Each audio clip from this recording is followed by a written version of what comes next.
Gitu. Gitu. Oke, Pak ya. Kita lanjut di kitab At-Tibyan. Di hadis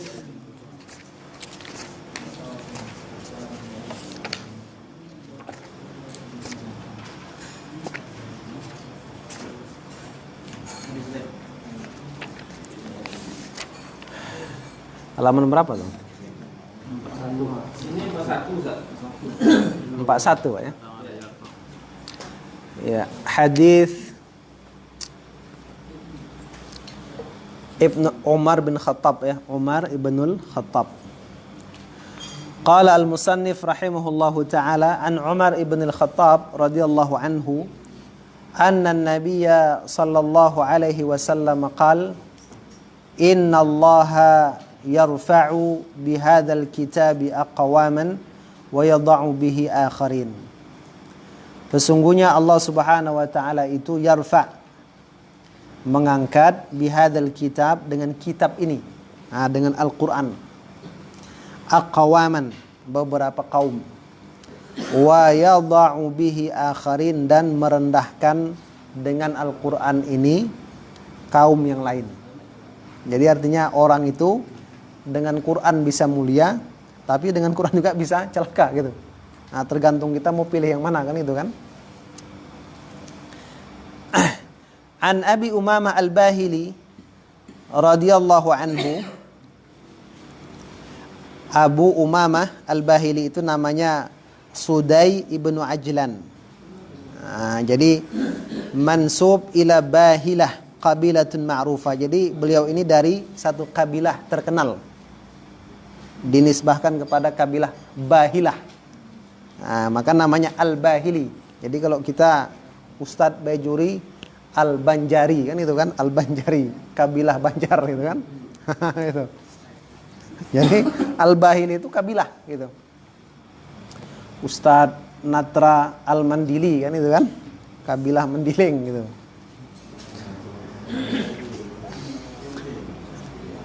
Kata beliau, sami'tu Rasulullah sallallahu alaihi wasallam yaqul, iqra'ul Qur'an, bacalah olehmu akan Al-Qur'an, fa innahu ya'ti yaumal qiyamati syafi'an li ashabi. Karena Al-Qur'an itu akan datang pada hari kiamat syafi'an li ashabi. Nah, ini ada syafi'an, pemberi syafaat untuk sahabat-sahabat Al-Qur'an. Jadi orang yang sering membaca Al-Qur'an, kemudian cinta Al-Qur'an, mendalami Al-Qur'an, apalagi menghafal Al-Qur'an, maka Qur'an itu akan menjadi pemberi syafaat di hari akhirat. Cuma nanti kayak mana datangnya itu kita nggak perlu tahu ya. Apakah dia berbentuk manusia kan itu kan? Tak tahu lah kita Pak. Yang jelas dia datang jadi pemberi syafaat gitu. Wa an Ibnu Umar radhiyallahu anhuma anin Nabi sallallahu alaihi wasallam la hasada illa fitnatain. Tidak ada kedengkian kecuali pada dua perkara. Jadi di situ kan ada kata hasad ya. Hasad. Yang namanya hasad itu tamanni zawalin ni'mah an ghairi. Menginginkan hilangnya nikmat dari orang lain, itu hasad, Pak. Masa di sini hadis mengatakan kita tidak boleh hasad, tidak boleh menginginkan nikmat orang itu hilang dari dirinya, gitu kan? Kecuali dalam dua perkara. Sehingga ulama mengatakan maksudnya di sini ghibtah.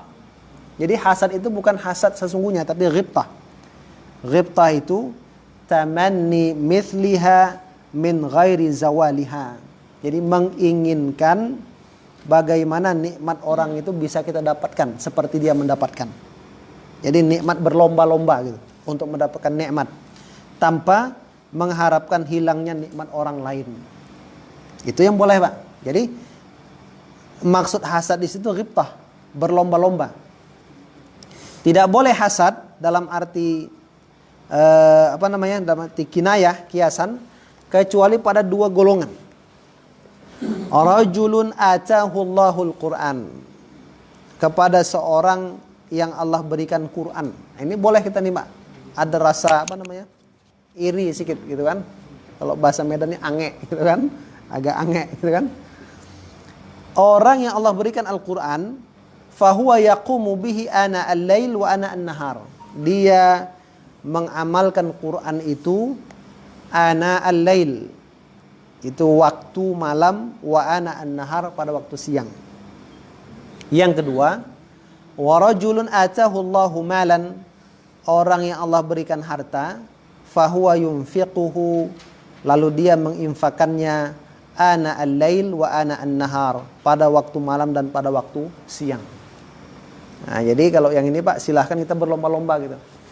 Berlomba-lomba membangun pondok tahfiz Al-Quran gitu kan. Nah, gitu. Nah, ini mantap Bang. Gitu. Berlomba-lomba berimpak, nah, gitu. Impak Al-Quran gitu kan. Supaya santri tahfiz tak payah beli Quran gitu kan. Wa rawainahu aidan min riwayati Abdullah bin Mas'ud. Kami juga meriwayatkannya dari riwayat Abdullah bin Mas'ud dengan teks yang berbeda sedikit. La hasada illa fithnain. Tidak ada kedengkian kecuali dalam dua perkara. Rajulun atahu Allahu malan. Yang Allah berikan harta kepada seorang laki-laki, fasallatahu ala halakatihi fil haq. Kemudian Allah kuasakan harta itu, memberi kuasa kepada laki-laki itu untuk menghabiskan hartanya dalam kebenaran. Ini boleh kita cemburu nih Pak. Jadi ada orang sugih kan, orang Jawa orang sugih gitu. Dia banyak harta, tapi makin banyak berimpak. Nah, ini boleh kita cemburu gitu. Wa rajulun atahu Allahu hikmatan, dan laki-laki yang Allah berikan Quran, fahuwa yaqdi biha, kemudian dia menggunakan hikmah yang Allah beri tersebut untuk mengajarkan kepada orang lain, memutuskan perkara dengannya, wa yu'allimuha, dan dia mengajarkannya. Ini boleh kita cemburu nih Pak. Hadis Abdullah bin Mas'ud radhiyallahu anhu, qala Rasulullah sallallahu alaihi wasallam, man qara'a harfan min kitabillah. Siapa yang membaca satu huruf dari Al-Qur'an, falahu hasanatun, dia dapat satu kebaikan. Wal hasanatu bi asyri amsalha, satu kebaikan itu ganjarannya 10 kebaikan. La aqulu alif lam mim harfun, saya tidak mengatakan alif lam mim itu satu huruf, bal alif harfun, walam harfun, wa mim harfun. Berarti 30 kebaikan ya. Yang terakhir dari Abu Sa'id Al-Khudri, ini namanya Sa'ad ya, Sa'ad bin Malik mansubun ila Bani Khudrah. Jadi Abu Sa'id ini namanya Sa'ad bin Malik dari kabilah Bani Khudrah. Kata Rasulullah sallallahu alaihi wasallam, yaqul Rabbu, Allah Subhanahu wa taala berfirman, man syaghalahul Qur'an wa dzikri an mas'alati. Siapa yang disibukkan oleh Quran dan oleh zikir dari meminta kepadaku. Jadi kalau kita boleh ngasih bandingan, Pak. Si A ini sibuk berdoa gitu kan. Minta A, minta B, minta C, minta mudah rezeki gitu kan. Minta sehat badan, minta dapat jodoh misalnya. Pokoknya dia minta. Yang satu lagi sibuk membaca Quran, mentadaburi Quran, merenungi Quran, berzikir. Maka kata Allah, a'taituhu afdhala ma u'tiyas sa'ilin. Aku telah memberikan kepadanya yang paling utama dari apa yang aku berikan kepada orang-orang yang meminta. Jadi orang yang sibuk dengan Quran, dengan zikir itu, Allah sudah berikan sesuatu yang lebih utama dari yang sering diminta oleh orang. Gitu. Kenapa? Wa fadlu kalamillahi ta'ala an sa'iril kalam. Keutamaan kalam Allah dari seluruh ucapan, ka fadlillahi ta'ala ala khalqih. Seperti keutamaan Allah di atas makhluknya. Nah, jadi ini keutamaan kita sibuk dengan Al-Qur'anul Karim. Baik Pak, mungkin kita cukupkan sampai di sini saja. Ya, banyak lagi Pak? Enggak? Selembar lagi? Sehalaman. Tanggung Sehalaman. Oh ya, sikit lagi lah. Yang tanggung tuh tak enak pula kan? Lembarannya mau iso belakang. Lembaran tiga tadi. Ini sambungannya mau iso. Iya, sebelah. Penghematan dari fotokopinya. Kemudian hadis Abdullah bin Abbas radhiyallahu anhuma. Jadi Abdullah bin Abbas ini pernah diramalkan Nabi Pak ya. Dari keturunan beliau akan lahir raja-raja gitu. Itulah Bani Abbasiyah. Kata Rasul sallallahu alaihi wasallam, "Innal ladzi laisa fi jawfihi syai'un minal Qur'an." Jadi orang kalau dalam rongga tubuhnya tuh, dalam dirinya tuh tak ada Quran sedikit pun. Al-Fatihah pun tak hafal kan itu kan? Tak ada hafal Quran walaupun satu ayat. Innal ladzi laisa fi jawfihi syai'un minal Qur'an, itu kal baitil kharib, seperti rumah yang rusak. Jadi dia tuh bangkai berjalan gitu. Nah, itu. Jadi orang kalau satu ayat pun tak ada dalam dirinya, tak hafal dia, maka dia seperti rumah yang rusak gitu. Ya bangkai berjalan nah, gitu kan. Wa an Abdullah bin Amr ibn al-As anin Nabi sallallahu alaihi wasallam yuqalu li sahibil Quran. Nanti di akhirat dikatakan kepada ahli Quran, orang yang cinta Quran, hafal Quran ya, yang ahli yang selalu bersama dengan Al-Quran. Iqra wartaqi. Bacalah Quranmu dan naiklah. Maksudnya semakin dibaca semakin naik derajat. Jadi kalau kita punya hafalan misalnya sekian ribu ayat gitu kan, 6.000 lebih ayat satu Quran tuh, suruh dibaca di akhirat, kita semakin naik tingkat kita gitu. Warattil kama kunta turattilu fid dunya. Bacalah sebagaimana dulu kamu baca di dunia. Nah, jadi kalau orang rajin baca Quran, di sana punya kesempatan banyak baca Quran gitu kan. Kenapa? Bacalah sebagaimana dulu kamu baca di dunia. Tapi kalau misalnya kita cuma baca satu ayat aja di dunia gitu kan, sebagaimana di dunia kita membaca, di akhirat seperti itu gitu. Fa inna manzilataka inda akhiri ayatin taqra. Karena posisimu itu pada ayat terakhir yang kamu baca. Nah, jadi dunia tuh kita seberapa banyak baca ayat Quran. Di akhirat nanti segitulah posisi kita. Nah, gitu. Wa an Muadz bin Anas anna Rasulullah sallallahu alaihi wasallam mengatakan, man qara'al Qur'an, siapa yang membaca Quran, wa amila bima fihi, mengamalkan isinya, ul bisa walidahu. Nah, yang dipakaikan tuh orang tuanya, bukan dia gitu kan di sini.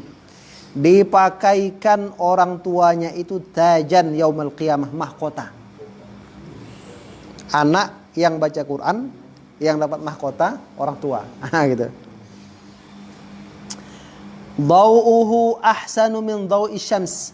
Sinarnya lebih cerah daripada sinar matahari. Berarti bercahaya-cahaya gitu kan. Fi buyutid dunya, di rumah-rumah dunia. Jadi orang tua yang anaknya ahli Quran itu nanti dapat mahkota. Jadi ciri-cirinya nanti kalau kita lihat ada orang dapat mahkota, oh berarti anaknya ahli Quran. Gitu. Itu yang nyiri-nyiri kan Pak. Kalau orang nanti di akhirat wajah dan tubuh tangannya bercahaya, kakinya bercahaya, berarti ahli wudu di dunia. Nah, gitu. Kalau napasnya itu seharum bau kasturi, oh itu ahli puasa di dunia. Nah, gitu. Jadi kalau orang tua dapat mahkota, oh ini ahli Quran nih anaknya. Gitu. Lalu kata Rasul, "Fama dhannukum billadzi amila biha?" Bagaimana menurutmu dengan yang mengamalkannya langsung? Nah, kalau orang tuanya saya dapat itu, apalagi anaknya gitu, yang langsung mengamalkan itu, tentu lebih lagi. Warawad Darami, Imam Ad-Darami, ya, namanya Abu Muhammad Abdullah ibnu Abdurrahman. Nah, jadi dia itu dinisbahkan kepada Darim, ya. Darim itu nenek moyang dari kabilahnya. Ada namanya Darim. Jadi Darimi. Sama dengan Imam Hambali kan. Ada kakek itu Hambal. Nah, gitu. Apalagi ya? Ustadz Doni Al-Bahai, ya kan. Jadi pecinta Gus Baha gitu. Kata dari Abdullah bin Mas'ud radhiyallahu anhu, Iqra'ul Qur'an, bacalah Al-Qur'an, fa innallaha ta'ala la yu'adzibu qalban wa'al Qur'an. Allah tidak akan mengadab hati yang menampung Al-Qur'anul Karim. Wa inna hadzal Qur'an ma'dubatullahi ta'ala. Sesungguhnya Quran ini adalah hidangan Allah. Habis ya? Sampai situ boleh. Faman dakhala fihi fahuwa amin. Siapa yang masuk ke dalamnya dia adalah orang yang aman. Aman. Gitu kan? Jadi orang yang masuk ke dalam hidangan Quran, maka dia aman di dunia, aman di akhirat, insyaallah ya. Seperti itu. Bukan aman pilkada ya. Wa man ahabbal Qur'an falyabshur. Siapa yang mencintai Quran maka bergembiralah. Jadi gitu Pak ya. Ini hadis-hadis tentang keutamaan dari menghafal dan mencintai Al-Qur'anul Karim. Demikian kita akhiri dengan subhanakallahumma wa bihamdik asyhadu an la ilaha illa anta astaghfiruka wa atubu ilaik. Assalamualaikum warahmatullahi wabarakatuh.